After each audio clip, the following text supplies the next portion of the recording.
at the end. So if I'm good to get started, Beef? You're good to go. Cool.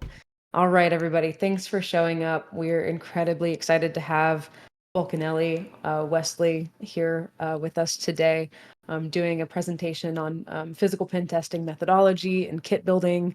I know there's been a lot of excitement about this presentation. I've had people DM me. I've had people just really, really excited for this. So, Volcanelli, first and foremost, thank you so much for being here and doing this. I'm personally stoked because I would love to be on a physical pen test someday in my life. So you know that I'm about to learn a bunch. I've known Fulcanelli for a good long while now. Been a member of RSC for a good minute. And of course, we appreciate you for being here as well. So, Thank you. with that, I'm going to hand over kind of the rest of the introductions to you. So, Fulcanelli, Wesley, thank you so much. And please feel free to take introductions on. Thank you, Angela. I really appreciate you giving me the opportunity to speak here. And I've got a kitty in my lap now. But yes, my name is Westley Ramey. I am a security analyst currently and a former student of, let me go to the next slide here so you can actually follow along. I'm a current student of the Red Team Alliance. The Red Team Alliance is the company owned and operated by DBN Olam, as well as Drew Porter and Bobick and several other really great individuals that has been teaching us for pretty much the last decade on a lot of this. That's where I've learned quite a bit of this material with bypass. Um, and let's go a little bit back into my history here. So, when I was a young kid, I always wanted to kind of fall in the mindset or the career field of spy. And one thing you always saw in video games and movies like Splinter Cell, Metal Gear Solid, 007, Jason Bourne, all of those, it always had lock picking or bypass methods, anything to that degree. So very early on, I figured out how to take a very small snap-on electrical screwdriver and a paper clip and kind of break into lock boxes or small locks that you could get into that way, like a desk or something. It was really kind of cheap lock that was more for symbolism than it was for security. And around the age of 13, 14, I ended up moving from Tennessee to Virginia. And when I started a new school, I made a new friend and started going over to his house and working for his dad. And I showed him what I knew. So going along with that, he showed his dad what I had shown him. At that time, I did not know what his dad did for a living. So after he showed his dad had a little bit of concern, but a little bit of happiness with it because that's not something you really see all that often, particularly back in the early 2000s. About the only people you're going to see with that is police, military, and locksmith. So I ended up learning that he was a DEA agent and a retired state trooper. So he kind of gave me the talk of responsibility and ethics and morals and everything in that career field, how you could utilize a career field, and even offered to get me my first pick set when I was about 14. So up until that point, I was kind of just making them out of metal and paper clips and really just about anything that I could get my hands on to figure out how to do it. You would be surprised that old muscle cars can mostly be opened with a screwdriver pretty easily. So grandfather had a Chevelle. That was interesting to see how you could get into it. And after he got me the pick set, he had a friend that was an ATF agent as well. And they kind of expanded upon that when they got me the first pick set out of Gauls magazine, which is police magazine for equipment. And they showed me how they did tactical entry. They would focus heavily on trying to get through the door as quietly and quickly as they possibly can, because in that instance, you don't want to be in front of the door when there's somebody potentially on the other side of the door with a weapon. So after they had showed me that, and it kind of went along for a while. I worked for his dad clearing land on the farm. His ATF buddy had an idea. So the idea that he had with it was to have me and my friend, his friend's son, go in and do undercover buys at grocery stores, gas stations, convenience stores, anywhere it sold tobacco or alcohol. So what they would do is they would send us in, test them to see if they were willing to, without leading into entrapment, try to sell us beer or cigarettes at the age of 15 without giving a fake ID or anything like that. Just saying, yeah, I'm 21. Certainly sell it to me. And, I have no facial hair at that point. I'm like 5'3". So yeah, that doesn't jive.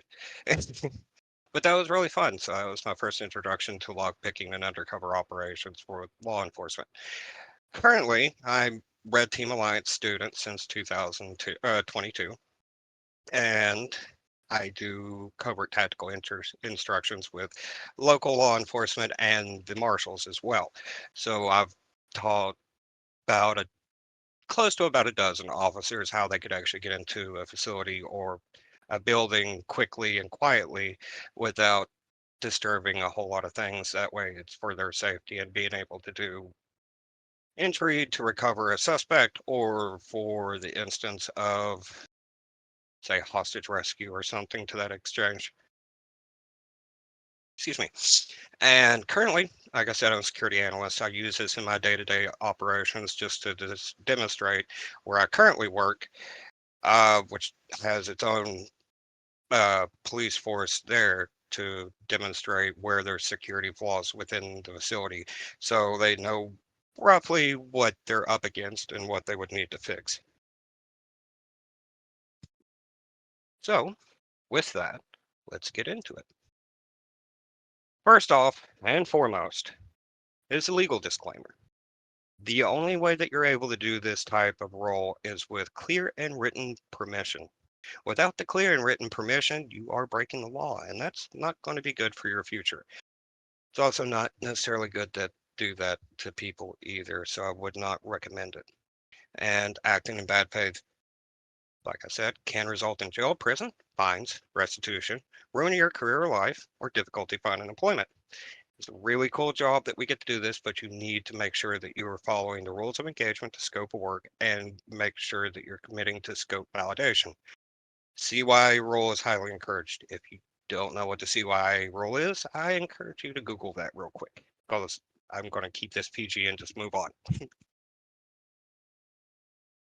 And this discourse objectives, it is focused clearly on red team physical engagement methodologies and approach, common attack vectors and common attack types, understanding your client's needs, which is the most important, tooling and tooling selection, which I'm going to focus on keeping this as budget friendly as I can possibly do it so that it applies to the most people as possible because I didn't grow up with a lot of privileges without people helping me. So I know how coming from a background where you don't have $1,000 to spend on tools and you would love to get started and I would love to actually bridge that divide.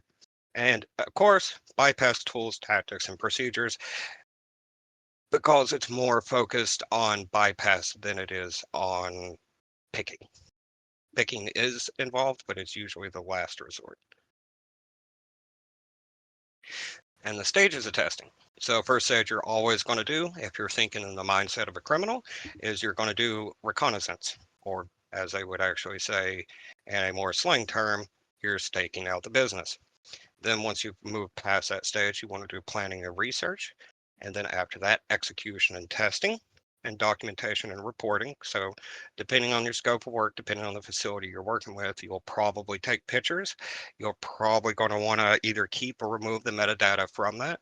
Some may not even actually allow you to take pictures. They may only actually take your report for it, and you have to describe the exact position that you're in without a picture, which can be difficult. And then you will do the debriefing with them to let them know what they need to improve upon and what is the highest risk and medium risk and low risk. And Paul was nice enough to actually drop something in chat, which I will talk about towards the end of the discussion if there's no questions. Thank you, Paul. Okay, so reconnaissance stages, you're going to identify the target premises. So make sure that you're hitting the correct facility. Sometimes when you get an engagement packet, it may be, say, like 6 courthouses in the middle of Iowa. Hopefully coal fire people know what I'm talking about with that one, but if not, you can Google it. And then you'll move on to your open source intelligence. So Google Streets is awesome for this. And you can also do Google Maps and do the geo and be able to actually see what's around the facilities. Potentially there's a tree line there that you can just prop up in the woods, get some popcorn and soda, and just watch and see what happens through binoculars. Works really, really well. Surveillance on premises, just as I mentioned, you got the on-prem walking around in the public areas. Potentially best practice would be to have some sort of a camera on you that's kind of low profile so that other people don't see it. Or you do long range where you're using a telescope or binoculars. And also to keep in mind, if you're using a telescope, you can actually take pictures through a telescope, which is something that Red Team Alliance will teach you if you take their training in Las Vegas or Paradise, which is right outside of Las Vegas. And while you're doing all this, you want to kind of take an inventory of everything. You want to see who's the personnel, what's their behavior, such as what time they show up, what time they go to lunch, what time they leave, um, and the equipment that they have, like what type of locks do they have? Where are all the doors? Where are all the windows? Do the windows seem to have alarms on them? Is there any way that makes it a best practice to gain entry to the facility? And you want to prioritize your entry points and tactics. So with that, you want to make it the best value for your client. If they have a high security lock, it doesn't make sense to try and pick it. But if you see a low hanging fruit, I always say low hanging fruit are ripe. You can go ahead and take advantage of that to destroy, to demonstrate a vulnerability that could be easily leveraged with someone with low or pretty low skill level. And the reconnaissance types. So you've got the physical recon, which is somewhere between active and passive. You can do it on-prem, which is more active, or at a distance, like you're doing Google Street View, just to see what kind of equipment that they have. Do they have a like a door key entry or call system, like some multi-office skyscrapers have, or apartment buildings or something like that? That's kind of a mix of the both. And on-prem, you would want to keep it particularly in the public sector. You don't want to necessarily during your reconnaissance stage go for being the gray man and try to sneak into areas that you shouldn't be because you're not that well prepared yet. Open source intelligence. So of course we all love doing this because it's kind of just digging up whatever you can that's in the public information area. This is considered passive and you're not really going to come across any resistance to this or be potential to be caught gathering this information and ruin the operation early on. Excuse me. Allergies are getting to me. I'm gonna power through this. The next one is human intelligence, or as a lot of people kind of refer to this as social engineering. So in this one, a good example would be you're dressing up as kind of a new employee. You're going to the smoking section. You can get the Hollywood fake cigarettes and just sit there and act like you're smoking a cigarette. It just burns down naturally and you don't have to inhale it. And just sit there and see what all's going on, what people are talking about. Really good way to get human intelligence is by being the disgruntled employee. If you're complaining about something, other people want to complain with you to relate. You will get a whole lot of information that way really easily. And then the next one would be tech int, which is technology intelligence. That would be your door alarms, your window alarms, their access points. Are they using a particularly old type of copier that you can swipe the hard drive out of that might be located in a particularly interesting area like the business department or HR? And any other things like the HitProx ID card systems. And GeoInt, this one's pretty good if you're trying to get a lay of the land from a satellite view, just to be able to see what's around it. Do they have a fencing that only goes partially around the facilities and it backs up to a wooded area, or it backs up to other businesses that may be, say, abandoned, and you can leverage that to kind of sit there and just watch the facility and see what's going on. And the financial intelligence, That one comes in handy when you're trying to determine who their third-party contractors are.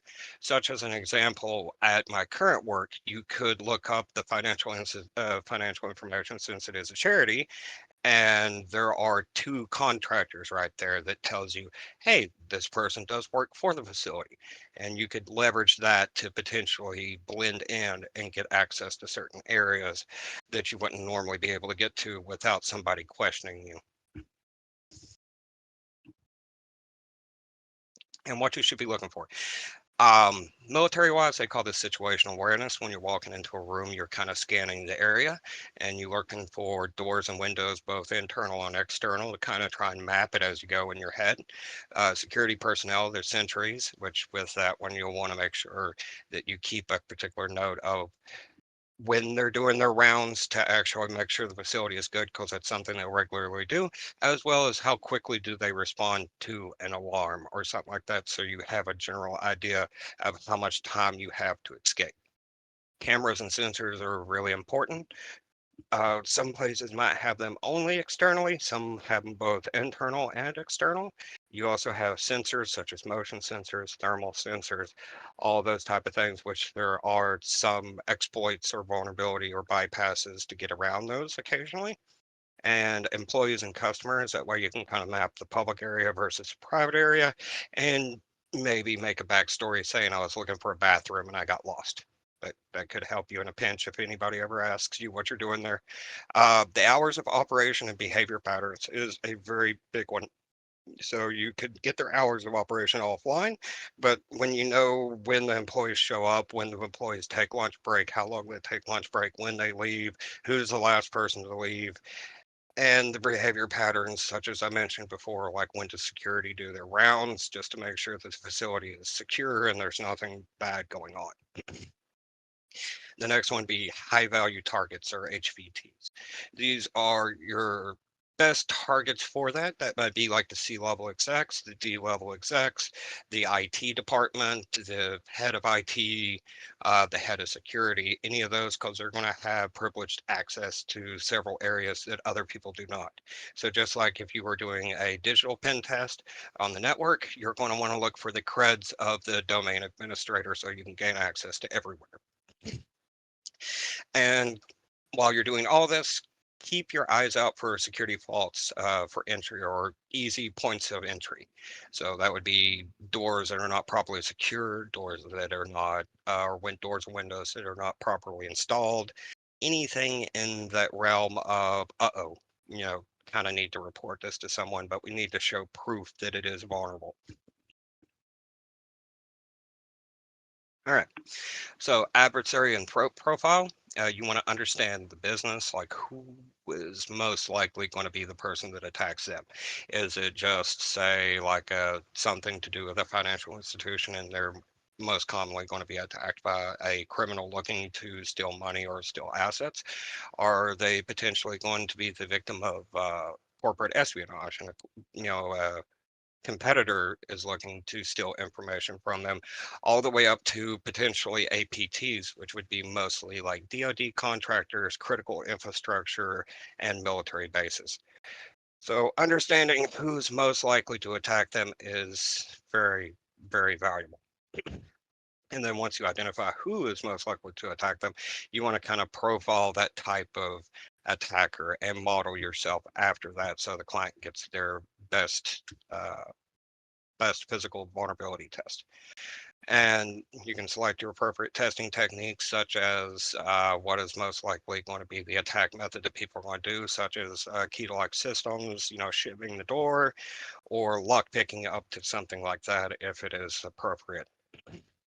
And you want to kind of customize your test objective and rules of engagement with your point of contact. That way, if you see something that doesn't necessarily align with the rules of engagement, but you're really thinking that that is something that should be observed, you can reach out to your point of contact and ask them for an addendum to the rules of engagement and scope of work to see if that's something they would like to test for. And as for your kit, there's not a ton of stuff that you really need to go out there and buy. I try to keep this under $100 to go get most of this stuff. The first one mentioned there is the picks. So, two hooks, straight and curved, diamond, two wave breaks, a short and long one, and three tensioners of various sizes. That way you can get into, yep, and potentially bail money. You are right there, Paul. Get out of jail free card is definitely the thing you want to keep in your back pocket just in case the cops roll up and it's game over at that point. Stop playing, just give them the rules of engagement and explain to them what's going on. And the three tensioners right there, which that way you can do top of keyway tension, bottom keyway tension. You're not actually fighting with the tensioner to get the pick in there to rake, rock or zip it out. And then the 4-piece bypass kit. This one is a little bit expensive, but I couldn't find too many ways to get around making this of your own. It's got the decoding knife, the mini knife, the AR tripwire, as well as AD to B padlock tools. So this lets you decode and bypass such things as like the combo locks that you see realtors put locks in, or like really cheap padlocks that don't have a shield in the back of them, and you can just reach in, grab the lever, pull it back, and then it just snaps loose and padlocks open, and you didn't really do hardly any damage to it, essentially. And then the other ones is your bypass kits, which is, your shim, your latch lip, a screwdriver with security bits, and jigglers. Realistically, that set right there is going to cover 80% of the stuff that you're going to need aside from doing key cards and access tokens. Speaking of key cards and access tokens, this is probably the most commonly seen toy in our field is the Flipper Zero. Now, one downside to the Flipper Zero is it's no longer considered clandestine or covert because most people know what that is. So a lot of no, there is a $10 magnet in your lockpick for the Hall sensors. That way, if you go up against a door that has a magnetic sensor or a window that has a magnetic sensor, it's going to set off an alarm when you go into it. You can go up to it very easily, and I usually get the neodymium magnets. It's got two holes in it, so I can have a handle to pull it back off of it when I'm done. And you can just put it up there. It never makes or it never breaks the magnetic connection, and it's not going to set off the alarm, which I can show a picture of that. I'll include it into the chat when I'm done because those are really cheap. You can get them off of Amazon in the tool section for about $10 for a pack of 5 or 10 of them. Really, really easy. And back to the key cards. So the Chameleon and the Flipper Zero. Uh, Flipper Zero, really at this point, kind of overt. Really nice tool, but due to its branding and the packaging, someone's going to notice that if you start playing with it more than likely. You can kind of paint over it or try to find some ways to disguise it. They do not make, or they do make generic versions of the Flipper Zero that are a lot cheaper that people aren't going to notice right off the bat. But coming sometime around this summer to maybe fall, I'll be doing videos on YouTube showing you how to make your own at home with a Raspberry Pi Zero 2, which is a $15 board and a couple of extra attachments to it. And that way it reduces the cost of the Flipper Zero from like 169 down to probably less than 50 bucks USD. The other one is the Chameleon Ultra, which it is sheerly focused on key cards and access tokens. Then you can go ahead and get this one. It's about the tiny version of it, which doesn't do fuzzing, which fuzzing is basically being able to hold the button down and just like programming a universal remote, it's going to go through all the key cards until or all the potential key cards that it can think of until the door pops open. Um, the Tiny is about $80. The Ultra, which does fuzzing, is about $130 USD. This holds about 8 key cards inside of it, and you can link it to your phone via Bluetooth. It has a battery in it as well, but you can link it to your phone via Bluetooth, and you can save potentially up to 100 plus different key cards and kind of throw it back and forth and program your loadout on your Chameleon Ultra however you'd like to. And this is about the size of your thumb, so it's very easy to hide it. It comes in a little packaging carry case that you can put on your keychain. And if anybody ever asks me what this is, I have said plenty of times it's a fidget toy for my anxiety. So nobody really ever questions it because nobody knows what it is, and It just really looks like a gadget, a very small nondescript gadget. It only has the two buttons there at the top on it. And if you're comparing them side by side, the Flipper Zero to the Chameleon, and then this one, Chameleon Ultra, I did put links for both of those up there. You can still buy on the Hacker Warehouse the Chameleon Ultra. It doesn't really show up on any ban list. So we all know Canada banned the Flipper Zero, and that's kind of still being debated. But the concept behind it, which copying keycards is illegal already, they would have to ban a lot of different devices. There are several devices I'll show you in a minute that actually does key cards. There's not just two. And both of them you can connect to your phone. One's a little bit cheaper, about like $40 cheaper for the Chameleon Ultra versus the Flipper Zero. It only does key cards, like I was saying, other than the other type of attacks that the Flipper Zero will do. And the Chameleon Ultra or Chameleon Tiny is really kind of practical for most physical pen tests. Um, just simply because all the extras that you get with the Flipper Zero always aren't applicable to a pen test unless you're getting really creative with how you're leveraging that attack in a chain of attacks just to achieve something. Such as one, if you have the IR module engaged on the Flipper Zero, you could turn off the AC unit in someone's office until eventually they kind of storm out and go get, the repairman just to go ahead and fix the AC, and that might give you 5 or 10 minutes to get into their office before they get back. Kind of something in that ballpark is what you might be able to leverage some of those extra things on the Flipper Zero for. And just to compare them here, so here's the Chameleon Ultra compared to the Chameleon Tiny, the Proxmark, which is more or less a Cadillac of it, but that one's not practical. That one's more go back to your hotel room or go back to your car and reprogram your key card for it, which you need key cards to go with it. But there's the Flipper Zero, the iCopy X, which is similar to the Chameleon Ultra, and then a couple other one or another one as well, which I haven't seen on the market before. But this is off of the Chameleon Ultra webpage, so if you wanted to see how they stacked up, you can. The reason why I like the Chameleon Ultra compared to the Proxmark is because the Proxmark version 3 is $350 without any extra modules or without having the PVC card.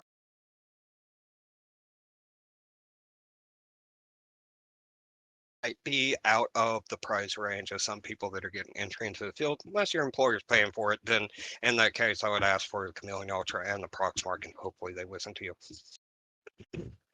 Just to look here at some of the different things that the Chameleon Ultra will do, which I will say that a lot of these the Flipper Zero will do as well.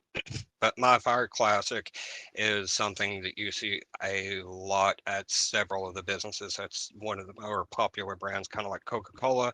So you'll see that quite often.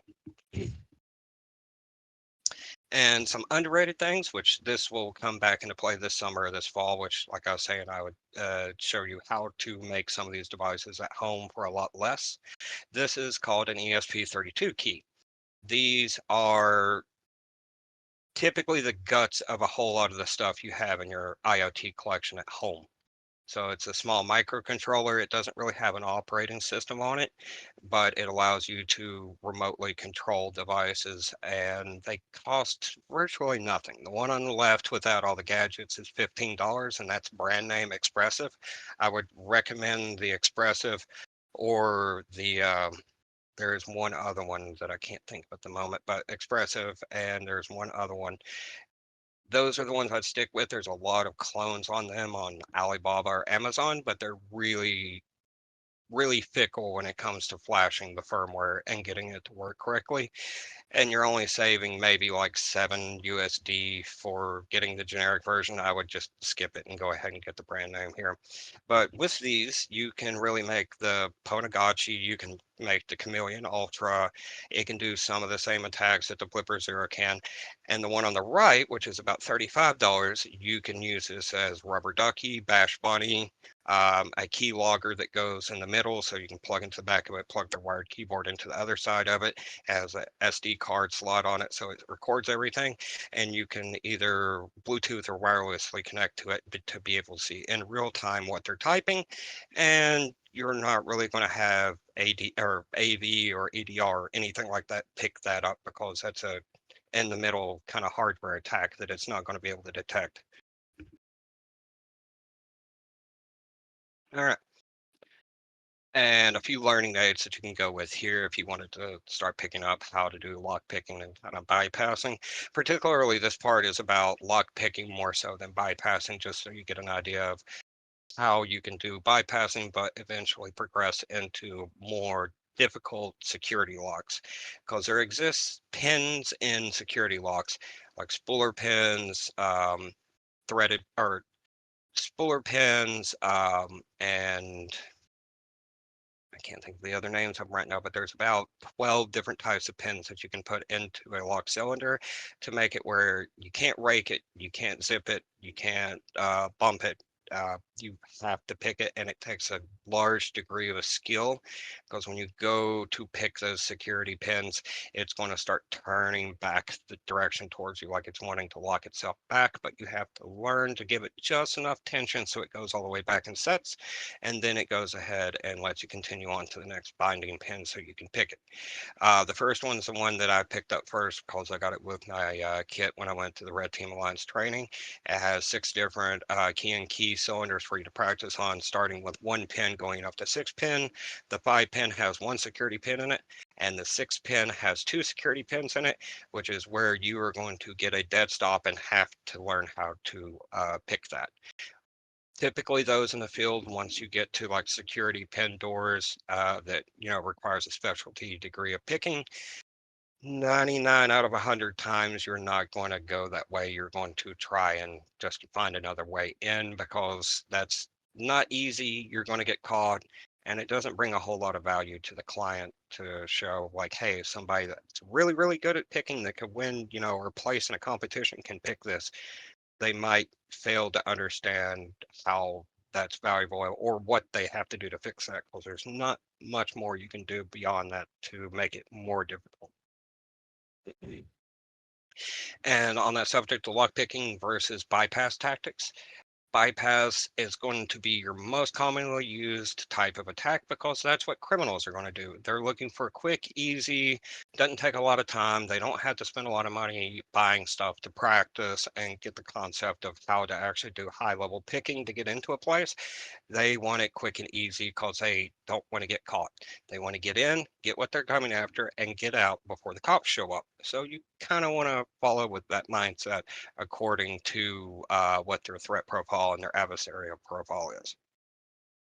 Yeah, and you could damage very expensive core lock trying to go past 6 pin or security pin. So it's best just not to pick that. As a good example of something that I did with a comb pick, I was trying to get into a podium that we had lost the key to because my work had lost a ton of keys, and we had to take the locks off of things and replace them. But this one cylinder ended up having master pins in it, which is just a very, very thin wafer. They call them master wafers occasionally, but it's called a secure or a master pin. And when I lifted it up with the comb pick, it opened. But the second I let go of it, all that pressure was out, and the master pins ended up shooting out the bottom of the lock, and that was about $40 to replace. So after that, that was a no-no. So definitely want to be careful with what you're doing to the locks, because you could damage them, and that's your client's not going to be that happy. Lock picking is more of a last resort if you're able to successfully show a benefit to the client. It's really good for a competitive sport. There's key impressioning and lock picking competitions at a lot of the conventions, like the Hackspace Con. I believe that they're going to have a lock picking village. DEF CON has a lock picking village. A lot of those, it is how good are you at lock picking, and that's a lot of the focus with that. But it is a very valuable skill, because it could come in handy for your personal life if you ever get into a locked out situation, because you own the locks and you're susceptible with maybe damaging it that way, because the alternative is to take a drill and drill the lock out. And of course, a legitimate technique occasionally employed by locksmiths. Occasionally, locksmiths will use that. Sometimes they're just going to drill it out.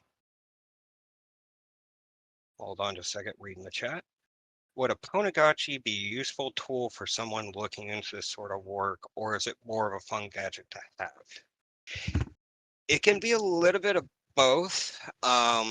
The Ponagachi does have some interesting features in it that you could leverage, as long as you're coming from a mindset of, can you show value for this to the client? And they would, receive it well and understand that there's a need to upgrade that security because it's too low. Then sure, any of those tools or gadgets would be a great resource to use in that regard.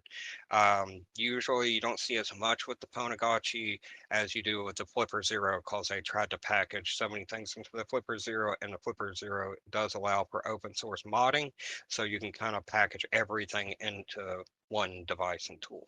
But it is still a really awesome thing, and it's been around for a good long minute, so that's definitely something that you could have a go at. Okay.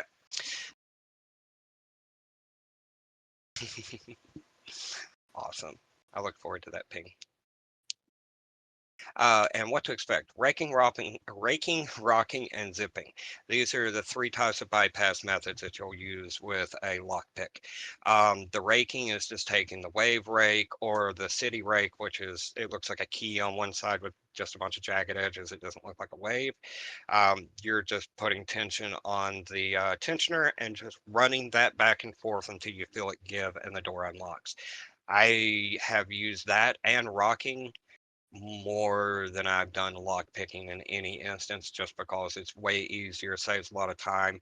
And if you're in the field, you don't always have like a lock on a device to where you can kind of position yourself and do it.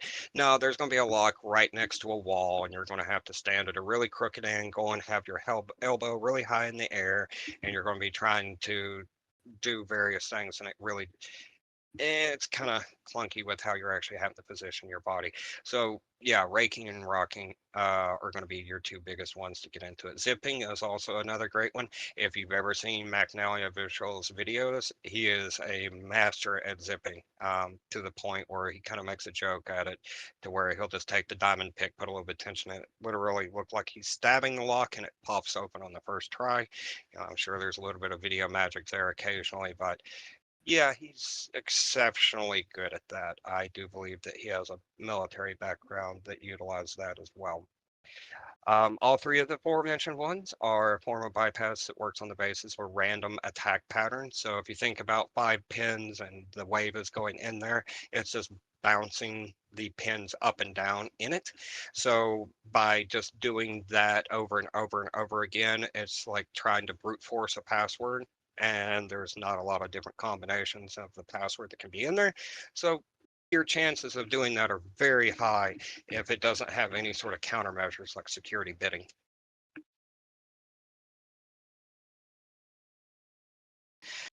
So the custom firmwares with the Flipper Zero, I'm going to be really honest with you and say that I don't own a Flipper Zero. I have friends that own them, and I look into it a little bit.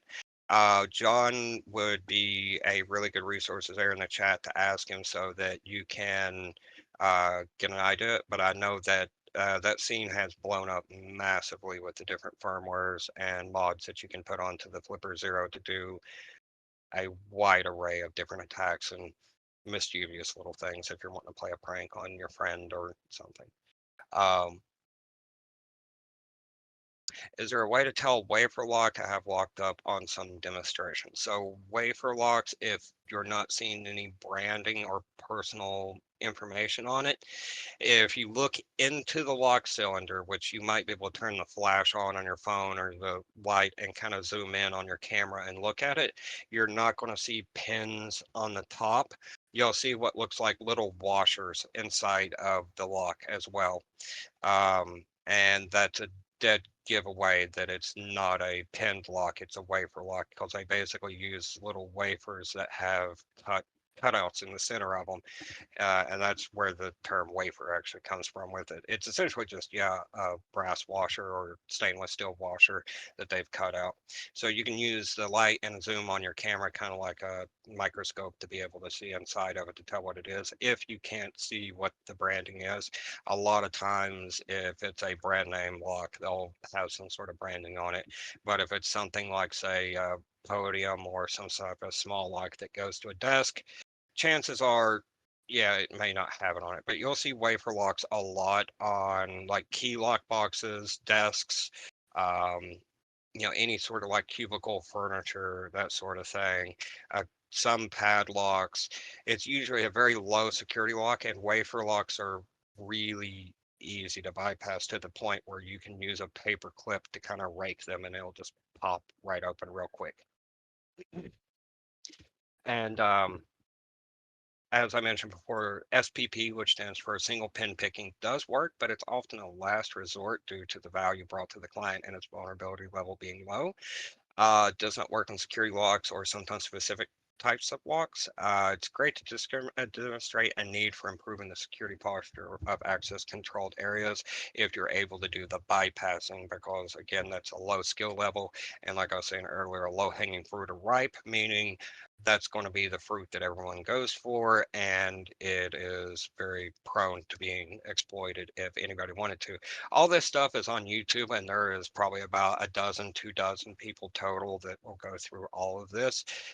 There are several places that will offer training to show you this stuff. So it's not like this is, kept in some, locksmith club to where you don't know anything about it. Now, since the internet, there are a lot more people that know a lot more of this information, especially key to like systems. And just so you can kind of, and this is for the United States. There's European standards that are about the same kind of mentality, and you'll want to do this according to your area. But the Philips Best brand, if you see that, and occasionally it's listed as Falcon or Oak, which are generic ones to Best that are a little bit cheaper than buying the best small form factor interchangeable cords. I think those are like $40, $50 each. So some places might get it cheaper, especially when they've got like a few hundred doors. If you see that, or Medico, which Medico, surprisingly enough, the military and a lot of government buildings have Medico on them just because of how difficult they are to pick, and you have to pick it multiple times just to open it because it has two to three resets on it before you actually get it all the way turned and the lock disengages. If you see either one of those, don't, I mean, you can look at the door and see if there's a way to bypass it entirely, which I have a picture of one of those. Don't try and pick it or rake it or zip it or anything like that. Those have so many pins in it and security mechanisms to where, as DB Nolan said, I would rather throw a rock through a window and see if I can get through that way and explain to the client that that was actually a vulnerability than spend all day on an engagement to try and pick through those. If you wanted to pick up something easy without doing the whole pinning work for your home, Defiant, which I believe it's either at Home Depot or Lowe's, but it's Defiant brand. It's a 5-pin door lock for your house. Those have 2 security pins in it. So raking, zipping, and rocking those is not going to be that easy, and you can pick those up pretty cheap. The other ones for padlocks, particularly padlocks, you see ABUS, Abloy, and Multi-Lock. Usually the first two more than Multi-Lock. If you wanted to see just how much of a pain in the neck those are, you can look at Lockpicking Lawyer's YouTube channel. He is incredibly gifted at being able to lockpick, probably one of the top 12 people in the world, I would say, at lockpicking. He'll even tell you those are not, unless it's a vulnerable one made with a vulnerability that's older that they fixed in a later revision. Don't don't try those. Even shimming the lockpick or shimming the padlock, you're not getting past it via shimming. It has shim guards against it as well, so probably better just to pack up and look for another route. And bypassing tooling, one of the more common ones, which I'll show you how to make all these or get them very, very cheap. The underdoor tool, which stick a piece of wire under a door with a string attached to it, get it wrapped around actually the door handle and pull it down, because due to emergency egress to leave the building in case there's a fire or active shooter, any sort of like I need to get out now for my own safety, the door on the inside, the door handle on the inside of it will disengage the lock to let you out, but it won't let someone in. You can get something underneath the door, get the rope or string wrapped around the door handle, pull it down, put your head into the door and push, and the door will pop right open. SAS is gifted or trained enough to be able to do that in 8 seconds.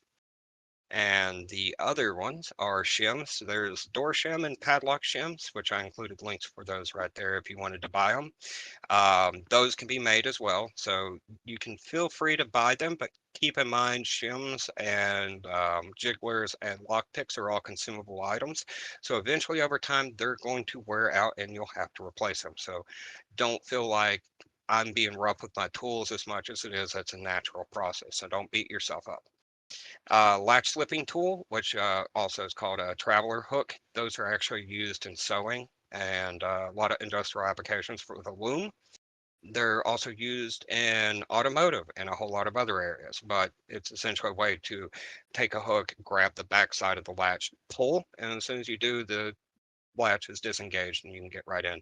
Jigglers is just a thin piece of metal with random patterns on it that you can stick in the lock, jiggle it around, and turn. I've had really good success with doing that to golf carts constantly, just to the point to make people giggle, but works really well in a lot of things. Jigglers are awesome with wafer locks too. The lecture links, I believe the entire slide deck is in the April channel. Let me find the exact name of that. The April 10th physical channel under events. Thank you, Angela.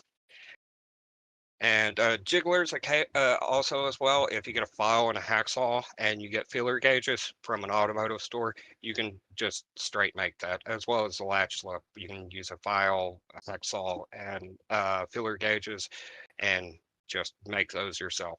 So you don't have to fly with them. You don't have to carry them around. If you're traveling, you can go to the site, go to the hardware store, come back out, spend about a couple hours in a hotel room. Bam, now you have all your tools that you need, and you didn't have to wait for it to arrive in the mail. Bump keys. Bump keys are awesome. I'll have another slide that shows a picture of the one that I got from Red Team Alliance here, but they're also called 999 keys. You're not going to be able to go to a locksmith or a hardware store or a key kiosk and have these made. Because even if they know what they are, they're still going to look at you like you're crazy until you know, and please leave. Because those only have one particular type of use, which is usually used in locksmithing to non-destructively get a door open that doesn't have security pins in it.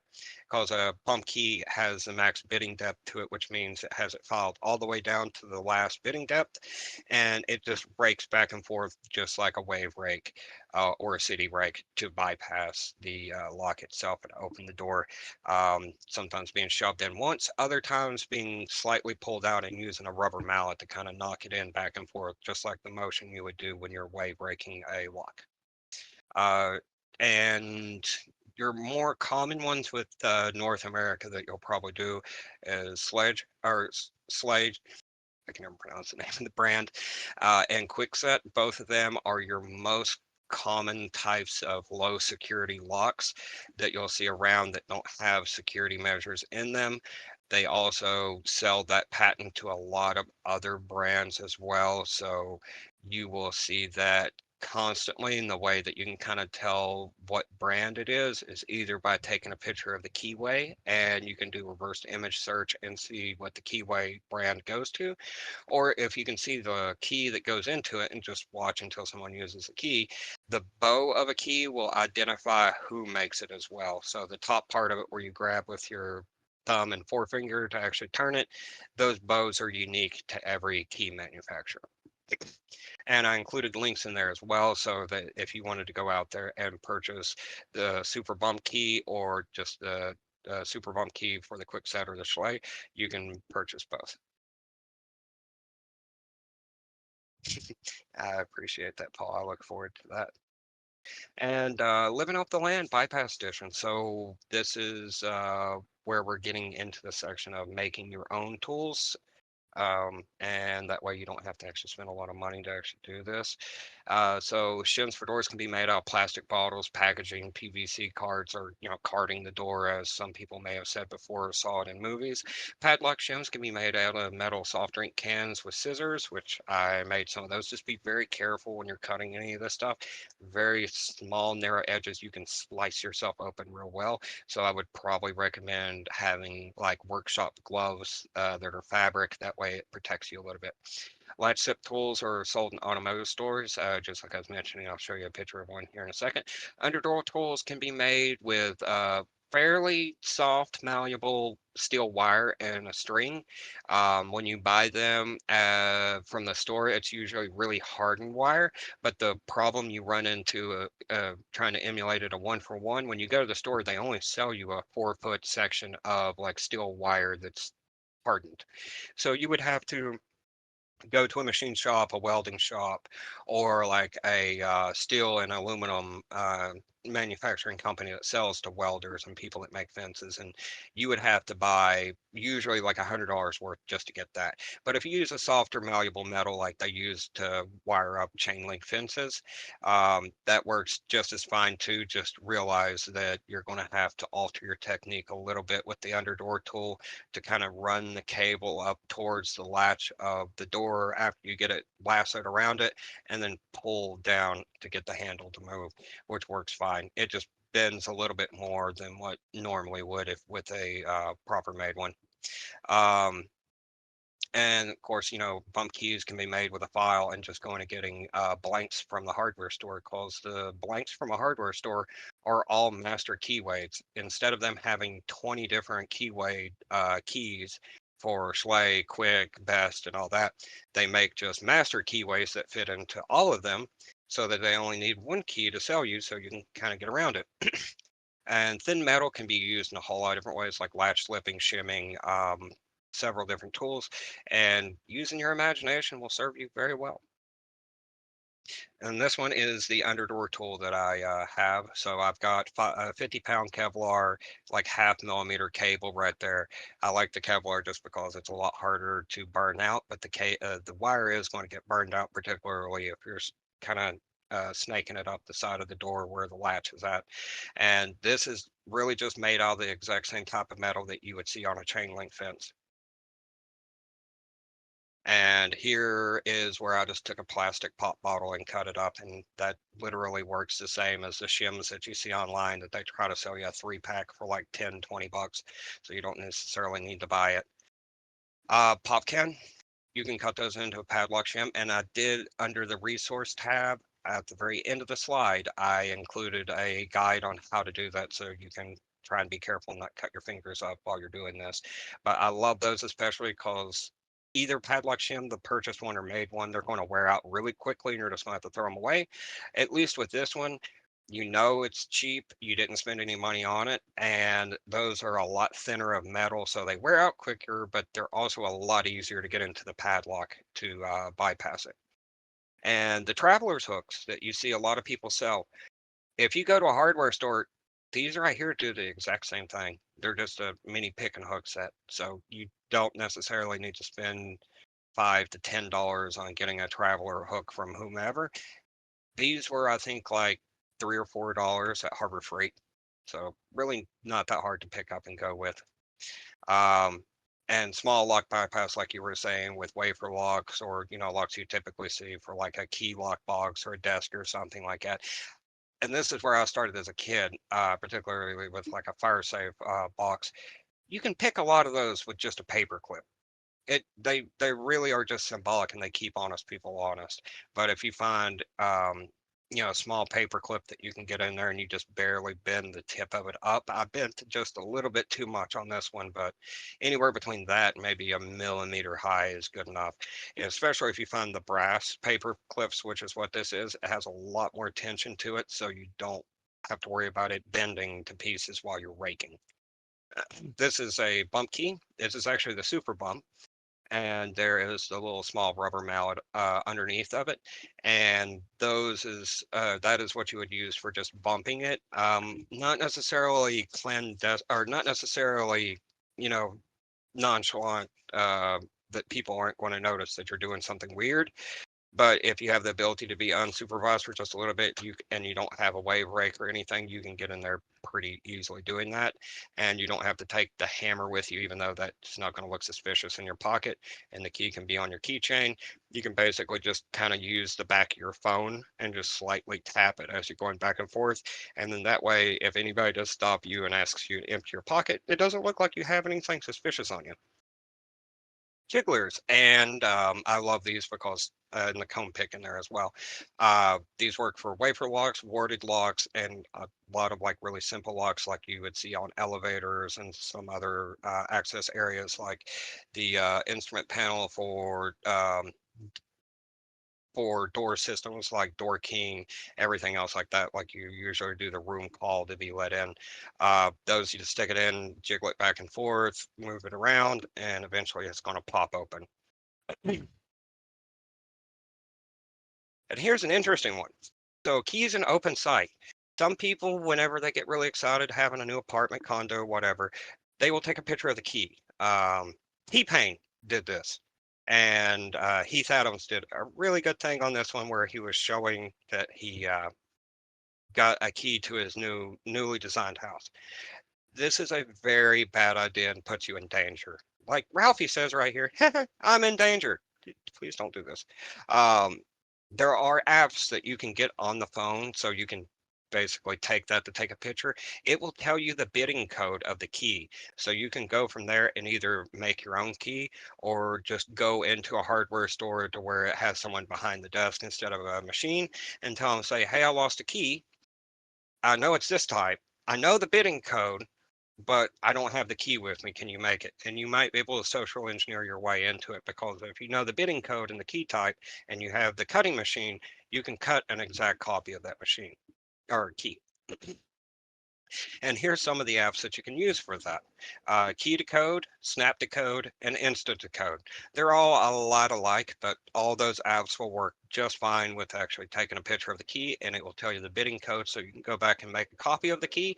And that falls into the category of clandestine, which means if you make a copy of that key and use that key, even if they hire a forensic locksmith like DB&L, the chances that they're going to be able to take that part and see how you got into it, it's going to be an assumption that you used a key that was identical to the one it takes to unlock it because there's not going to be any evidence to show that you picked it, bumped it, bypassed it, or anything like that. It's just going to look like it's normal wear and tear. So no real evidence. It falls into the clandestine category. And as I said before, bypassing, low-hanging fruit or right. Most people know of the credit card and the door trick, or also called carding.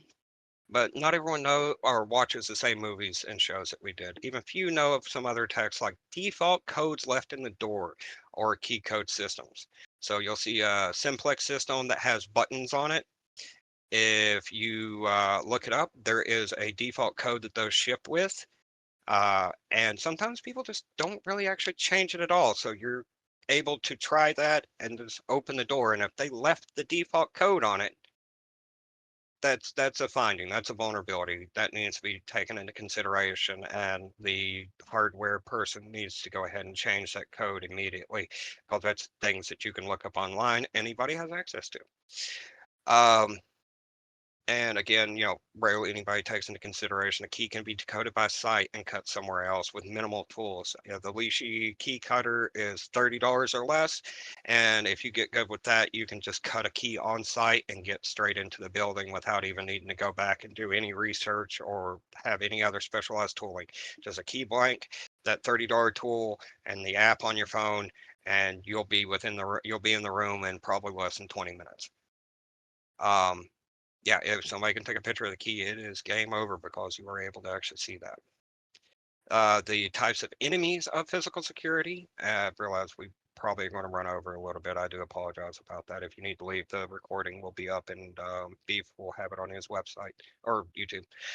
So the enemies of physical security, negligence instead of diligence, so lack of situational awareness, improper chain of custody. You're not keeping track of who travels where and who has access to what keys, key cards, many different things.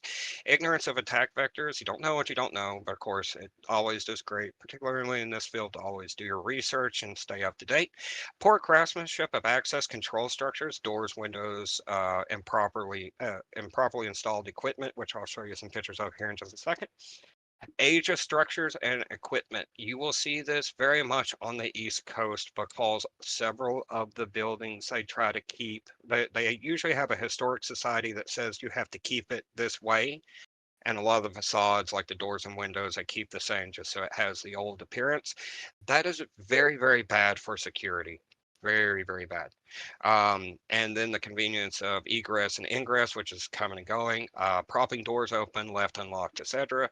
Code and compliance standards, so special access, such as handicap access, fire emergency access. A lot of those doors have rules and laws around them that they have to be made easy access. But saying that exact sentence in our career field, you know what that means. Easy access also means that it can be a problem. So you have to very carefully and creatively find a way to deal with that. And ethics instead of law. I love this part because on the Philip Best keys, it says right here, duplication prohibited. Fun fact, that is not a law. That is not a law in any of the 50 states. It is a honor system amongst locksmiths that they will not duplicate that if they see it. Typically, if you go to a hardware store like Lowe's or Home Depot or Ace, about 50% of the time they see that, they're still not going to ask or care. But if they do make like little key covers that go over that. So like Dave said at one instance, he just got a key cover on that, covered it, waited an hour, went back into the building, asked him to cut it. And the person even noted, it's like, hey, we sell these key covers, and went right ahead with cutting the key for him so he could gain access to the building. Also, if you find a key machine that will cut this for you, they don't even check for this, nor do they care. It just does what you're paying it to do. It just goes ahead and cuts the key and you're good. Special access, ease of access, and emergency access. So assisted egress for those with wheelchairs, crutches, etc. They'll have buttons to electronically control and open the doors. Oftentimes it's not on a timer. You can put them on timers, but usually they just leave them on all hours of the day, which makes it very easy to get into the building just by pressing the button and the doors open for you. Fire escapes have to remain unrestricted, but it's usually only accessible from the inside.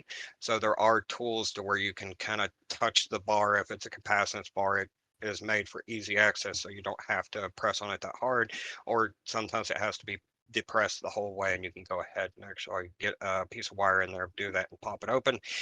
Probably going to set off an alarm doing that depending on the facility.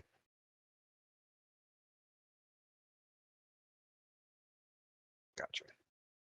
Um, And then you have the request to exit sensors for areas that might be more difficult to open while pushing a gurney or carrying supplies. Think of, like a hospital when you go back to the ER, there's the button at the main office or main desk where it'll open the door from that side. But also if they're pushing something from inside out, like a gurney or anything else to pick someone up, the door is going to automatically open for them because the sensor sees them and it's an ease of access.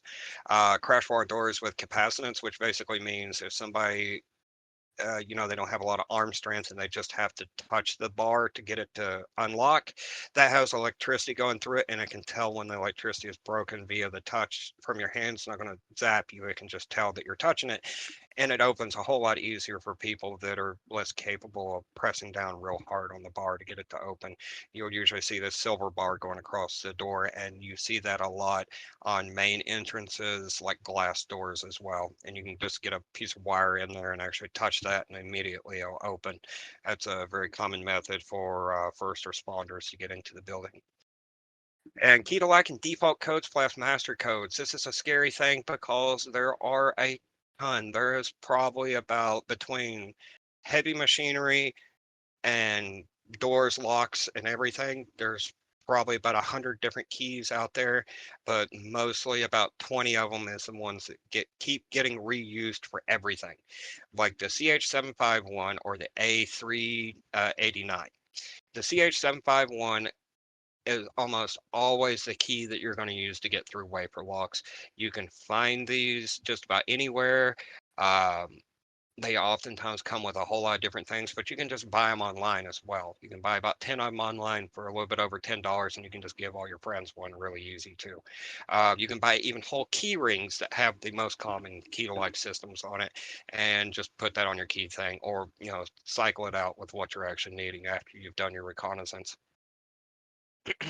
What's your takes on that? I'm going to pull the power.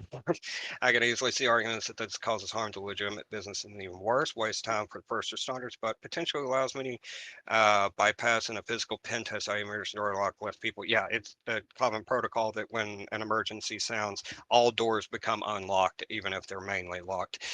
I would probably not pull that. I would ask your client first before you even consider doing that, because that again might call the fire department. Most of the time it is. And if that auto calls the fire department, which 99% of the time it does, and they're not aware of the testing situation going on, somebody might get somewhere between shootout to a fine for doing that. So you could try that. I would just strongly communicate that to your client beforehand so that it's not an issue. Now, if there's easy access to do that to get into the building and it's not really like in an inside area, it's like in a foyer area and there's a fire alarm right there, I might recommend that they move that back to more inside the building once it's past the physical access controls. Yeah, it's like shouting fire in a movie theater, and that is illegal. Um, But yeah, so there's master codes, master keys, default codes. Like I was saying, the simplex system that's like 5 buttons that you see on a metal lock that actually has like a default master code to it that you can use. Um, and then you have the master keys, which you can buy whole key rings of those for heavy equipment or just for buildings on Amazon for usually less than $50 for an entire set. And here we'll go through a couple examples of point of entry in the field. Following pictures are, methods of ways that you can gain entry. The 5 categories, as I mentioned before, improperly installed, maintained, utilized, vulnerable hardware or snafu equipment, and vulnerable ignorance. So this one right here is improperly installed. It is brand new this year, and I found it, and we had to fix it because it was not done correctly. And since I'm the only one speaking here, I'll just skip the part right there where it says, tell me what you can see about that. That was my mistake. But if you look at it, you see on the bottom, the latch is latching. On the top for the deadbolt, nothing was there. But before that, it wasn't even going all the way in the hole. So it was not catching at all. And so with that, I could just push the deadbolt slightly out of the way, which you should not be able to card a deadbolt. That should only be for the bottom latch, not for the deadbolt. And I just pushed the deadbolt out of the way and was able to get in. And once I got in, I looked at the door frame here and I saw what the problem is with this. They did not line those up.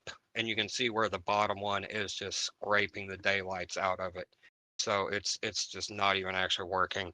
And I don't know why they did this, but I'm guessing somebody told them to install a shim guard, which is what that metal piece on the back right there is that you see. It's like the weather stripping plus, sticks out a little bit to keep you from shimming it, but they put it on the wrong side. So that didn't go well, but it did get fixed. So now that's not a potential issue. Yeah, this is a brand new building too. And allegedly in that room was fire alarms, security alarms, network closet, basically access to everything that you would actually want if you were trying to attack that part of the facility. And here's another one. Yeah, you gotta love contractors. You definitely want to make sure that they do the work correctly. Not to speak badly on all contractors, it's just something that can really come back to bite you. Improperly maintained. Again, like I was saying, this is the state of Virginia, so there's a lot of historic buildings here. If you notice, that type of lock on the door handle down there hasn't been used since the early 1900s. Guarantee you nobody has a key to lock that anymore. And even if they did, you can take one of the picks for the latch slipping tool and just go in there and turn it, and it will pop right open.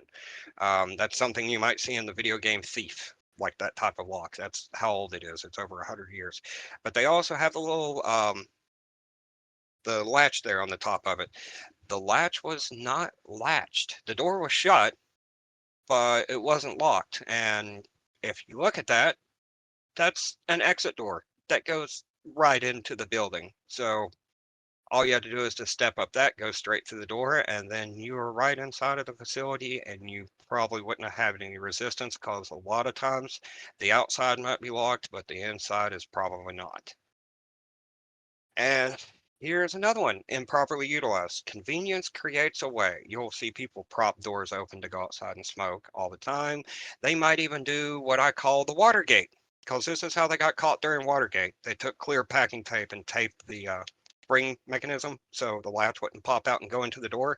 So when the last person left, they could just go in real easy without doing anything to the door, except they left the piece of tape on it when the next person came in the next morning. Yeah, now they have the feds in investigating that building. Oh yeah, yeah. It's going to be crazy stuff that you see at my work that I've just shook my head about and been like, we're fixing this. Um, but yeah, so you can take clear packing tape, tape over that. Chances are people aren't going to see it leaving. They might notice it coming back in though, because they'll notice that the door isn't locked. But the clear packing tape doesn't draw suspicion. On the other side of the door where the latch goes in, you can shove something in there like clear plastic cellophane off of something or even just printer paper and shove in there, and it won't go all the way into it, which presents you with a method of entry. You just have to set it up for yourself after hours when you go in during operational hours. But again, I call that the Watergate. Please don't hate me, feds. And vulnerable hardware. Snafu. It seems normal. It's actually not. So if you're wondering for a second, why is this green? Hmm. There's a particular use for that type of, yeah, so you got it. It's a contractor's lock. They put those on buildings when they're renovating or building it. And then when they're done, they're supposed to take it out. In this case, I guess the contractor just didn't care about it because that's about a $30 lock. I mean, it's a good lock. It's the best one. You're not going to pick it. You don't need to pick it. Covert Instrument already actually sells the key that opens that door for $10, and there's several websites that sell those. Locksmithing sites sell those. eBay sells those. Amazon sells them. There's about 5 different colors, but your green one's going to be the one you always see 99% of the time. Well, maybe 90% of the time.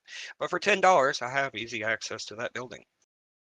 And here is the emergency egress, like a special assist to get into the door. Those you just press, gives you right into actually the building. There is a way to control those through the access control system to make sure that that is turned off after certain hours. Not always the case. So you can go up to those if you're after hours and just press it. Maybe it won't let you in. Maybe it will. Never really know. Definitely something to try. Combo locks. You usually see these a lot on places that contractors need to get into service, like AT&T, Verizon, Comcast, Spectrum, like any of those to get into service and network for facilities, and they don't want to have all their keys out or have a bunch of keys out to the contractors. They just have them on site and they give them the code. These are very, very vulnerable. Besides the fact that you can take a hammer to it and bust it open, you don't need to do that. If you take a flat piece of metal or a decoding knife, like I mentioned in the real estate too, um, you can basically stick that on top of it and turn the wheel on, and as you're on the flat side of it, you will feel it sink down into it as you're turning it. Once you have all those facing you where it sinks down, it's just a matter of turning them one at a time, all together one at a time through each number until you get it facing the other direction, and it will pop open. As you're doing it, I would highly recommend turning all of them one digit. Pull didn't work, repeat the process until you go through them. Oh yeah, and you can make that from a soda can. So that you just need a thin piece of metal just to feel where that divot is on the wheel. It is not hard to tell. It takes very little effort. Oh, and to mention on this, some of these you can actually get a piece of metal that goes in between the number wheels right there, and it just lifts the lever and the thing pops right open immediately. Um, You have to look up the model number and make to tell which one is which. But either way, both of them are vulnerable. They're not good security. It's more symbolic and it keeps honest people honest. The request to exit sensors. These allow doors to open from the inside, like I was mentioning before. Like people that are leaving, the door automatically opens for you, but on the other side of it, it won't work. Uh, it will, though, if you're able to get its attention. You can get its attention by taking an air duster can, turning it upside down, shooting it between the door cracks. It only tells a difference in temperature on most models. There are some models that are better, and there is a way to mitigate it where you put it further back from the door. But Red Team Tools sells an extended hose for the air duster and CO2 cartridges so that you can make it really cheap and reusable and shoot it much, much further down the hallway to get it. But you can use air duster because they're usually put right above the center of the door as people are leaving, so it opens. If it's further down the hallway, you can literally just blow up balloons and send them flying down the hallway, and it will probably hit the sensor. Vape pens as well, especially if you've got one of the nice competitive ones where you can just hit it and get a big cloud and actually blow it in between the cracks. And one thing that Dave did that was awesome is he took a manila folder with paper in it, stuck it underneath his arm to heat it up, shoved it between the cracks, and that thing could see the heat on the paper from where he was, putting it under his arm for a bit to heat it up, and it opened the door just fine with a piece of paper. It did not take any effort, no high skill, no specialized tools, just a little bit of knowledge. And disguises. So this one's probably one you're going to want to master unless it's a publicly accessible area. So while you're doing your financial intelligence or FinInt, as well as your OSINT and everything else, if you can figure out who the contractors are that service the building, that's great disguise to go with. What areas are regularly accessed either by the contractors or the general public? What times are they typically on site for service? So you might be able to just lie your way into it and say, hey, you're having a problem with your elevator, and nobody question it. However, Dave has regularly went into the building during the daytime, turned the elevator off, come back afterwards with an Otis badge and a polo and a clipboard and slacks and say, oh, I'm with Otis. I'm here to fix your elevator. And they just let you ride in. Oh yeah, that's gonna actually be fun. I love the living off the land thing just because I love MacGyver. That was just an awesome show. I really do. Yeah, everyone wants their AC working. If you have the Flipper Zero, a lot of AC systems have the IR controls to it. Just keep turning it off, and maybe it's comes back on every time, but they're going to be worried that it's going to turn off, particularly if it's heating or cooling and it's a bad time of the year. Use that and leverage it to your advantage. And if you're obtaining a disguise, there's several routes to go with obtaining proper disguise. With this, some come new or lightly highly used, depending on where you're getting them and the circumstances, depending on your position you're playing, will determine your disguise level. If you're playing a supervisor or a manager, chances are all your stuff is going to look clean, new, and sharp. If you're just, a common contractor, not supervisor or manager, it's probably going to have a little bit of wear and tear, dirt and grime to it. Places I love to go, and I do this all the time when I travel, I'll go to Goodwills in the area, Salvation Army, or anything that's in that kind of category of basically taking secondhand clothing and reselling it so it consignment of shops. And you'll find like Sprint logo equipment, AT&T, Verizon, any of those, and you can use that to your advantage. eBay, excellent place to do it. If you're needing something else like hard hats, like particular high vis equipment, stuff like that, Granger is a website that sells to most contractors, so you can just buy it directly from them. Or some retail stores do sell like high vis jackets and everything. Yard sales are as well, but more miss than hit. But I have found some gyms at yard sales that have been awesome. And perfecting your disguise, nothing looks more suspicious than being out of place, and nothing is worse than being pressured with no plan. Prepare, prepare, prepare. So high vis jacket and hard hat. Carry a ladder as needed because usually nobody questions someone that's carrying a ladder. Clipboard is another thing to actually have, and inside the clipboard you can have a lot of your tools and picks and gadgets that you need to use to do the job. That's one of Deviant's favorite things to do. Um, I knew you would, Paul. Um, and you can utilize the ground from under the hood of your car to kind of use it as camouflage. So if all your equipment looks brand new, but you're supposed to be a common worker, just get some grease and dirt and grime off of the engine of your car while it's off. Please don't put your hand in there while it's running. And then kind of rub it onto your pants, your high vis, your shirt, your hard hat. You can take the hard hat and just scrape it across concrete or the asphalt and add, some pizzazz and personality to the equipment. That way it gives it more of it's worn in, it's not brand new, and you don't look like the complete new person. ID badge, you can get cheap gift cards, and not load any money on them. And then you can kind of tape over it or get the lamination strips and get a little bit of art in you and go ahead and just basically make a complete ID badge. They make machines, Zebra and Red Team Tools sells them at a good price. And I would recommend, if you're wanting to go that route for your business and get an ID badge printer, I would recommend going to his website because they have a really good deal on them. And it's kind of hard to actually find ones that are reasonably small to kind of transport, as well as not having to purchase a bunch of them in order to get an order put through.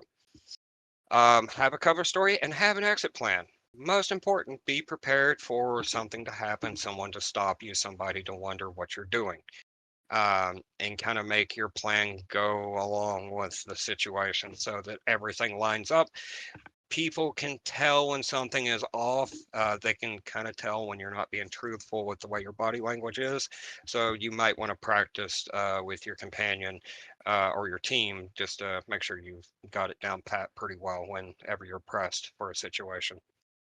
And tool laws differ by state. Keep in mind, this is not at all legal advice. I'm not a paralegal. I'm not a lawyer. I just have a lot of cop friends, and I ask them these types of situations, how, how everything works. So most states, lockpicks are just considered a hobby, and they're not going to actually say anything to you for it.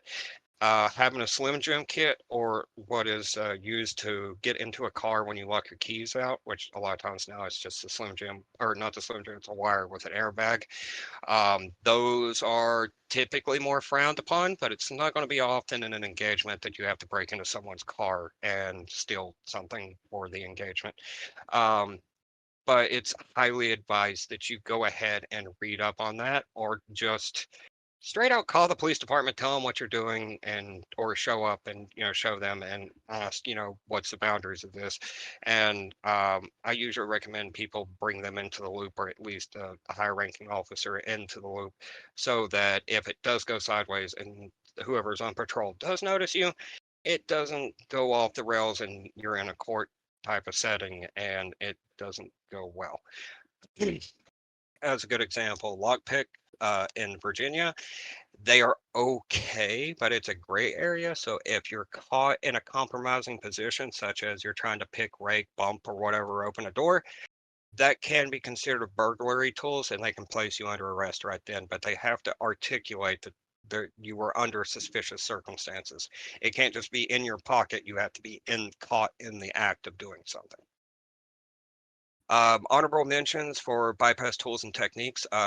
Chrome pick 4 or 5 pin, those are good, but although I don't really actually use them that much, and I'm a little bit shy after I ended up breaking that one. The overdoor tool is a really neat concept, kind of like the underdoor tool. It's a 35 millimeter tape, put in a massive loop, and you feed it over top of the door, grab the handle, and pull one side of it, and it pulls the handle, and it allows you entry just like the underdoor tool. And if you know what the show is, you get cool points. Um, let's make a trip to the store. I'd like to play an I Spy game with you just real quick before we wrap things up. Home improvement. There you go. Tool time. um, but yeah, as you're looking at the picture here, there's about 2 or 3 different things that you can use in your engagement with what you're looking at right here.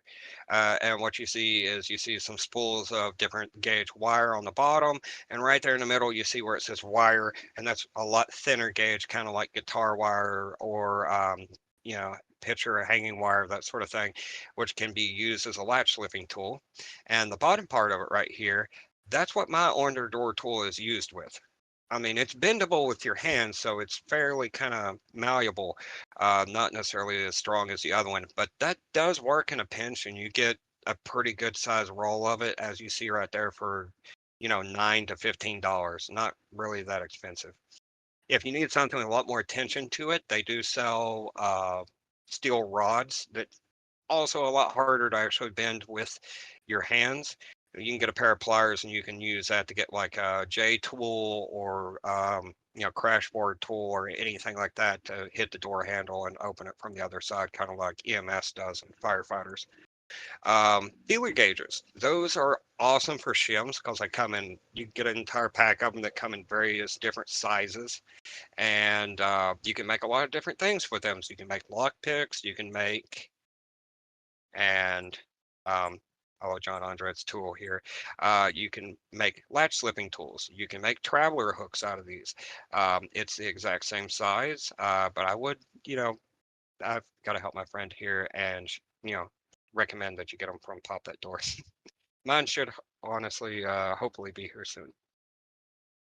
And another last one here, which this one is an interesting attack, but it does take two people to do this. If you notice, these are all punches and you see a rubber mallet. There is something you can do to doors, as commercial doors usually have the pins facing on the outside. So if you have somebody to help you move the door out of the hinges, you can just take the rubber mallet and the punches, knock the pins out of the door. Yep. And just walk the door back, and now you don't have to worry about picking it or anything, and you haven't really damaged much of anything besides maybe a little bit of an indent on the pins on the bottom. They do make countermeasures for this to where the screws kind of bolt in there and they latch to each other where they stick out with spikes on opposing sides so that you can't walk the door away. You would literally have to cut the door down or use a battering ram. Yeah, they're supposed to be stamped out. It's you very often though don't see stuff like that unless it's a higher security facility. And for learning resources, this is some of the people I would recommend, as I've watched several of them for years. I've watched DB Nolam for about 10 years now. But DB Nolam, my teacher, Modern Rogue does a lot of little interesting things like this. It's in this field. Uh, yep. Lockpicking Lawyer is great. McNally Official, he is funny, but does a lot of really good work. And he also has scavenger hunts for lockpicks. For lock picking on lock bridges. If you see that sort of thing and find one of the gold McNally ones, he'll pay you $1,000 for that, which is really awesome. You should look at his Instagram. One that's retired, but he's great, great person. Loved watching his stuff for many, many years. Is Bosnia Bill. And then the last one right there is an instructables on how to make the padlock shims from a pop can, or soda can. Just so you don't cut up your fingers, because again, be very careful, and I would recommend wearing work gloves for that so that you don't slice into your fingers, because that will be really bad. I have done that before, and the first thing that I yelled was medic. All right, so tooling resources. Of course, I've got to actually shout out to my teachers there, the Red Team Tools, because they've got Red Team Alliance for their training, and then Red Team Tools for all the tools and everything that you sell. You have Sparrows, you have Lab 401, you have Covert Instruments, which is Covert Instruments and Sparrows. One of them is owned by a lockpicking lawyer, and the other one is owned by McNally, just so you know. And Hacker Warehouse is a great one. That's where I got my Chameleon Ultra. And Pop That Door, that is John Andrat's website. So please go give it a look and check it out. And with that, I want to thank you for coming. And I really appreciate you spending your afternoon with me. It has really been a pleasure and an honor. And if you have any questions, or you want to chat, or need help with anything, or recommendation, or just someone to talk to, please feel free to reach out either here on Discord or on my LinkedIn. I am more than happy to talk to anyone about this and geek out over physical security, because it's one of my favorite topics within pen testing. Yes, it is recorded. And with that, I will open the floor to any questions that anyone has. Yeah, y'all feel free to raise your hand and come up to the stage or ask questions in the chat. I'm good to stay around for a good amount longer. Fulcanelli, are you kind of good to hang out for a couple more minutes? Yeah, I'm more than happy. I didn't mean for it to take that long to run over. I figured it would have probably taken a little bit less time, but I am sorry and thank you for staying later. Oh man, you're great. Don't worry about it. I was trying to keep up with the chat there and I didn't see everything particularly. I was trying to be respectful of people's time. So if I missed a question that you asked, I was not ignoring you at all intentionally. And so go ahead and feel free to ask whatever questions you want. Looks like we got one here. Let's take on this. What do you think of the ideas of legitimately having signed on for DoorDash, Uber Eats, XYZ, and intentionally selecting orders from the building target? Obviously, you'll see the delivery location. This nets you an easy in and potentially lets you. Okay, so I actually have an interesting story about that. Um, oh yeah, bring up sock puppet. I'll mention that at the end there. Um, so when I was in Florida going to college, I just moved to Orlando and I was learning lay of the land, so I was doing Uber. And if you've ever been to Florida, there is a ton of gated communities. Some of them it's kind of like, they got a gate, no big deal. There's other ones that have a gate and armed security. And you would think that the ones with the armed security would be a lot more suspicious and thorough with letting people in. But I met a really good friend and ended up being his private driver for a while I was there. And he taught me a really awesome trick with that. He goes, you just pull up to those and you just say, I'm here with Uber, I'm here with Lyft. They never question anything, they just let you in. Given if you're in an office building, getting up to that area, you're probably going to have to work a little bit more on it. Um, you might be able to actually set something up to where you place an order yourself or inside of the building and then deliver it that way. You might have to actually, be in the right area at the right time to pick up the order, but that could be a very viable attack. I'm not certain if you're doing it for real and taking their order. I don't know necessarily if that would present you with any legal issues because you're technically representing another company such as Uber or Lyft or Uber Eats or whatever, Postmates, Grubhub, that sort of thing. And you're working two things at the same time. Like if they found out about that, they might be highly upset. That might be something to take into consideration. Whereas if you're just, straight out lying and say you're here for that, and you're showing up, but you're not actually working through them getting paid, I don't think you would really have too much of an issue with that part of it.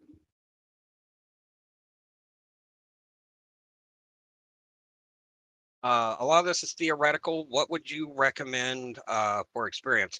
So that's where it gets a little bit of difficult because, of course, you can't test stuff that isn't yours without express permission. And I would recommend written permission just so everything is golden sealed. But you can try this on anything that you particularly own. I would recommend don't try lock picking and bypassing on locks that you depend upon at first.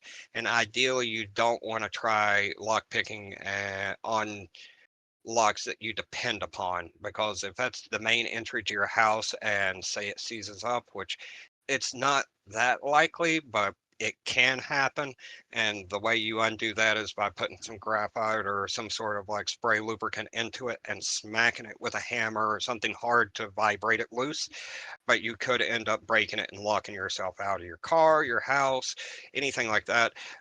So you can practice on your own stuff. If you wanted to practice on something else that's more commercial, in a lot of engagements, what they will do is they will buy the commercial equipment that the client is using, like the key card system, and it may have, say, like a tamper sensor on it, and they're going to play with that in the lab before they show up and try that on the engagement so that they're familiar with it and proficient so that they don't spend a lot of time there looking suspicious. They can just do it and get through it real quick, and it doesn't draw suspicion, and you're not sitting out there in the open like a sitting duck for a long time. We did, Wesley, the last place that I worked at, we were in conversations with a really trusted client to actually do like a free physical because a couple of us wanted to get the experience and they wanted to know if it was something that they should even consider adding into their, the assessments that they do year over year. And so not a great way to do it, but maybe that could be a potential way, is just to talk with clients that you already have and that are local, and see if they'll sign that paperwork. Yeah, that's an excellent point. That's kind of how I got my pen testing experience. Was because there's a need for it, and they didn't have nearly as much of a budget for it as they, would need to hire, say, like Call Fire or someone else to actually do it. So you could always offer your services for a lot less than what it would normally charge them, even at your own work. Just approach it with a lot of professionalism and kind of give them the option, saying, "Hey, if you want to," because Deviant will do this a lot when they don't want to pay for a full engagement, they just want to actually see what's going on. He'll just walk around with the kit that he gives us, and basically just walk around from door to door with security and a manager and just go, "See, you can do this, you can do this." So that does get you the experience. It may not get you the whole like full blown operation to where you don't want your cover blown type of situation, but you can most certainly get some experience using that in a commercial environment. So you can always volunteer your services. That sometimes gets you a whole lot of experience, a lot quicker than trying to sell it. And that could be something you could do either at your current work or through your network of people that you know. Just make sure that you have everything communicated, and ideally, if you're not so certain about it, you can have them walk around with you, just so that there's not any wrong impressions going about it. And if anyone is looking for lock picks to practice on, I just picked up double the amount that I originally had at an estate sale a couple weekends ago. So I'm gonna do like basically kits of those. And then if people will just pay for shipping on those because they're a little bit heavy, I don't mind shipping them places. So I will put that. How about this? I'll put that in the chat. We have like a physical chat, so I'll put that there, and you guys just be on the lookout for that. Excellent. That's really kind of you, Ange. Also, John pointed out like a really awesome point there. If you're able to go to junkyards or where they're doing deconstruction of office buildings or anything else like that, and they're throwing stuff away, or you have a friend that's a janitor or a handyman, you can always ask them for hand-me-down stuff. That way you don't have to come out of pocket for anything, or if you do, it's next to nothing, and you can get some experience doing it that way. And that would be an excellent way to do it, to kind of keep it budget friendly and allow everyone a chance to learn it rather than having to have a large bankroll to pay for some of the stuff. Uh, Trust me, I think I've spent like over 2 grand now on physical injury stuff. I have a problem. Yep, nonprofits and churches and charities and stuff like that would love that. I would definitely approach them to be like, "Hey, if you're worried about anyone in this particular area, breaking into the building, then I have a lot of knowledge in the subject," and just approach them and say, "I would be more than willing to do this for you for free." That was an excellent addition, Paul. Yeah, Habitat for Humanity is a great place to actually get stuff cheap. That's where they take a lot of the extras they have during construction or stuff that's pretty new during deconstruction or tearing it down, and they'll take it there and resell it. If you are going to Habitat for Humanity, make sure you show up very early in the morning, because other contractors will go there and pick stuff up. So the earlier in the morning that you get there, the better chances you have of actually finding some great stuff.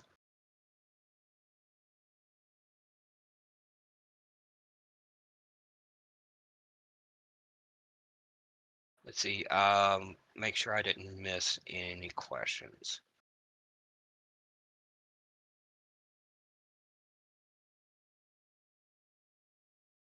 Oh, okay.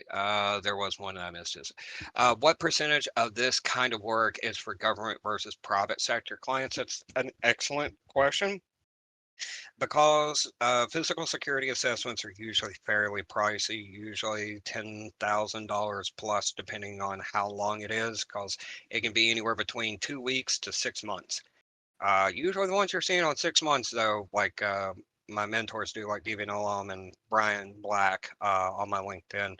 He did one in Denmark, Norway, for a military base. He was there for 6 months. I know that the payment out for that contract had to have been 6 figures or more.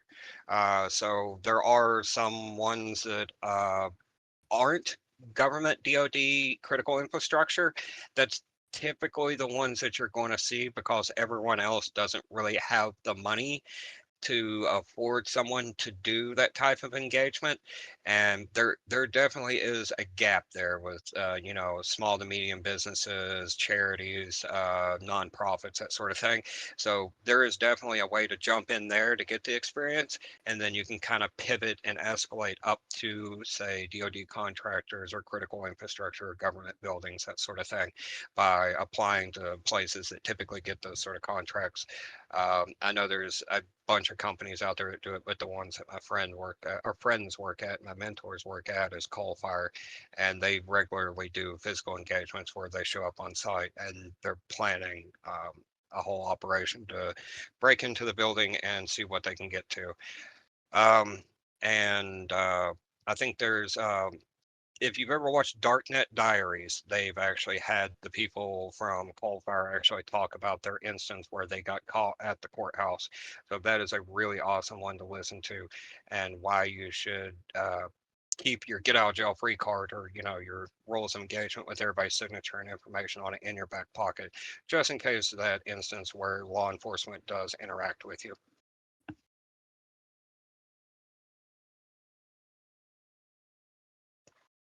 Um,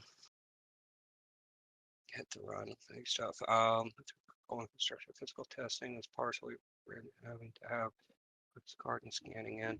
Yeah, they'll have like multi-factor authentication. Some places will have, which John Andrade is doing a talk about that in Las Vegas, um, where some places will have multi-factor authentication and the key card is only part of it, and then you need the PIN number, and he walks through that whole section on how to approach that situation to bypass that type of very high security facilities, to where you need a key card and a PIN number in order to enter the building.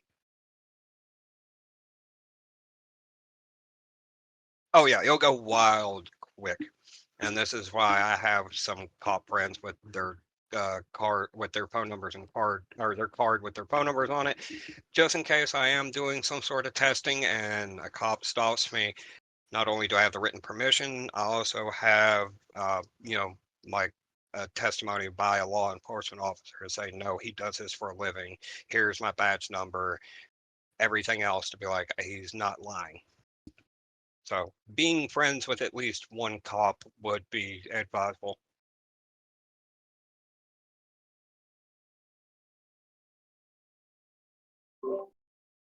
Oh yeah, Sneakers is a really good movie from the late '80s because physical pen testing goes back to the '80s. The original team that did it was called Red Cell, and it was ex Navy SEALs that did it. And they started then, and then after their group went defunct because some stuff went wrong, then that's when you started getting red teamers that were actually breaking into buildings for engagements. And so this has existed since the '80s.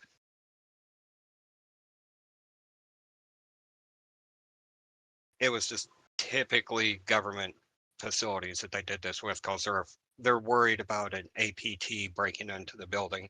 Not everybody's going to worry about a spy breaking into the building.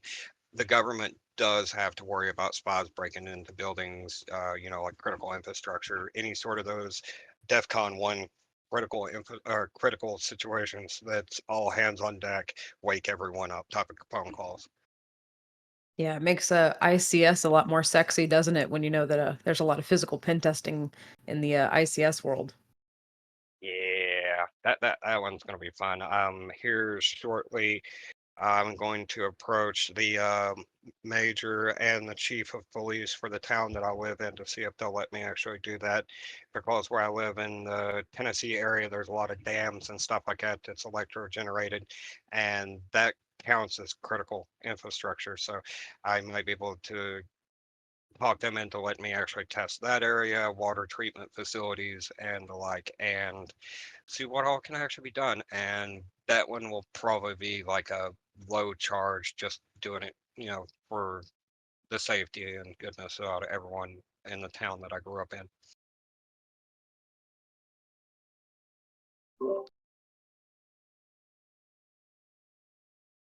Oak Ridge. I would love. I've been there for a tour.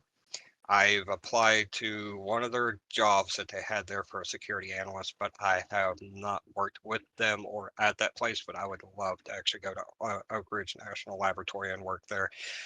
There's also a military facility nearby as well that you can. I don't know if you can go and visit it, but it's actually where they designed and assembled the atomic bomb, which is really, really neat. You wonder why there's like 10 gig fiber going through that area. Hmm. All right. Well, I've got to hop off here in a minute, y'all. Falconelli, what do you think? You got some more time to hang on, or do you want to kind of wrap up shop? I can hang out for just a little bit longer. I do need to use the restroom here in a little bit, but if anybody has any last minute questions, go ahead and pop them into the chat there and I'll answer them. Otherwise, I'd say probably the next 5 or 15 minutes, I'll probably wrap up and let y'all have the rest of your afternoon back. Okay, I'll hang out for 5 more minutes for sure. Thank you. Let's go 10 to an escape room. Yeah, see, that's one thing that I considered. And then I had a friend that worked at the escape rooms, and I'm like, so what's the odds that y'all are going to get like really angry if I set a high score just by lock picking the door open and escaping within the first 60 seconds? And they just gave me the whole "are you kidding" kind of look, like, "Hmm." And they're like, yeah, that's not going to count. We're going to disqualify you for that one. I'm like, oh man, never let me have any fun. But that would be really awesome, though. I feel like if you did that at a convention, like a lock picking, bypassing escape room, and then timed people, that would be amazing kind of experience to put physical pen testers through.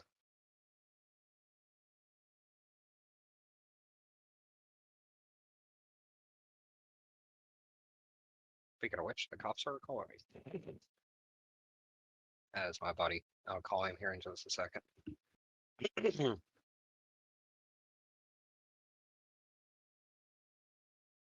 Well, while we have a couple people typing, I just want to give everyone a heads up. A week from now, we've got like a kind of a cool soft skills workshop like this. That's actually like based around mid to senior level people. It's we're calling it storytelling at a mid to senior level. So how to have some of those conversations with like upper management when you're in that middle management place. And then there's some other events. Also, we're always hosting events. So if anybody wants to present anything, like Westley is doing, this is absolutely y'all's space to do that. Practice what you're doing, get good at it. Um, we've got Beef who's doing stuff, recording and putting it online. So with that, we got a couple more questions. So I will be quiet. Oh, you're good. As for have I ever done anything around the Chicago area? I have not, but my mentors have. And Chicago's a really interesting, unique area because, all right, I'll see you in a second, Paul, at the other meeting. Just let them know I'm coming. Um, so Chicago, where it's a really old town, you get a mix of like old infrastructure, new infrastructure. There are a ton of tunnels that go all over under Chicago, all over the place. Dangerous to be in a lot of cases because you might have slight gas leak where it's pocketing up and yada yada yada yada. So there are some dangers to it. But if you ever watch any like urban exploration videos, which I love watching those, there's a lot of it. And strangely enough, there's a lot of that in Chicago. There's a lot of abandoned subdivisions in Chicago too that you can see urban exploration on, to where somebody just bought out the entire area for industrial development, and like 100 like middle class houses are just abandoned, empty. Like somebody just everyone just packed up and left like it was a biohazard, but really it's just, you know, say like Amazon's buying 100 acres up just to put a facility at or something like that. So Chicago is one of those very, very interesting areas, kind of like New York City, to where it's old enough to where it has old infrastructure and new infrastructure. And old infrastructure is one of those ones that where you, if you see that in an engagement, you should pay really close attention to that because it probably has really terrible security around it. It's been kept either for financial reasons or aesthetic reasons, but whatever the reason, that is most certainly not great for security. Yeah, don't bring anything back from Pripyat, or I mispronounced that, but basically that's Chernobyl. Don't don't bring stuff back from Chernobyl. Chernobyl, the exclusion zone. Besides like a couple of things really interesting, if you watch any of those videos, it's mostly safe, but there are standard operating procedures that you have to follow to keep from being severely contaminated. One of them is you probably want to throw your shoes away after you get done, and you don't want to bring in any food or drink and drink it, and you want to moderately limit your time that you're in there. And there's certain areas to where you can see on a map or get a guide to go through it. They, yeah, don't let you go anywhere near it, like the claw that they use to pull out a whole lot of the radioactive rubble that's in the forest. And it's just basically a big metal claw that they use in scrap yards, and you don't want to go anywhere near that. Yeah, the big claw, which there's people that take pictures with that right next to it. Not exactly extremely dangerous to where it's like if you get within 5 feet, your skin's going to melt off, but definitely not ideal to be around that. Like radiation is one of those things that's a danger that's hidden and you don't see it. And the effects are not felt until a few days later.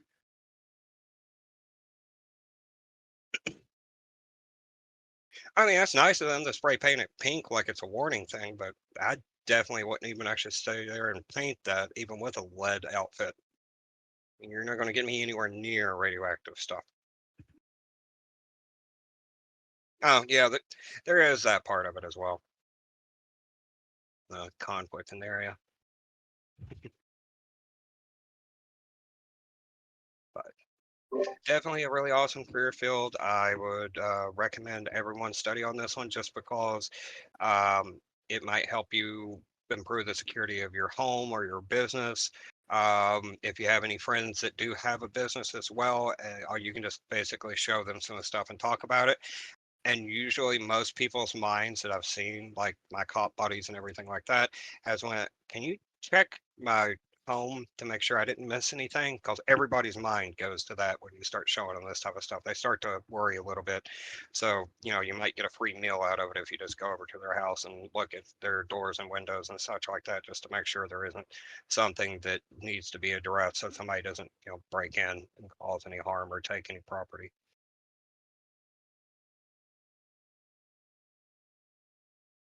Well, Any, sorry. Wesley, I've got to bounce, but I just want to say thank you so much. And I actually do not know, since we just made this a community, that if I leave, if things shut down. And so I just want to say thank you so much. And I'm sorry if I kill the show when I leave. But we'll put this on YouTube, and Fulcanelli's around all the time, so this chat will stay open. I'll move it to the archive section, but it's not going to disappear. So if anyone wants to refer back, I did put Fulcanelli. I put your PowerPoint presentation on Google Drive. So if anyone's having a problem with that, that should just be an open link, and that is in the channel as well. So there we go. I'm gonna step away from the stage, and if I kill it, I'm so sorry. And if not, y'all continue and have fun. Excellent. Well, you have a great evening, and I will see you tomorrow afternoon when I land at HackSpaceCon. Oh man, I wish I was there. Y'all have fun. Oh, I Yeah, hope I'm you not will as there. well. Maybe next year. All right, Yeah. no worries. Well, if All anybody's right. there, come meet me at HackSpaceCon. But otherwise, you all have a wonderful afternoon. Take care, and I wish you all the best.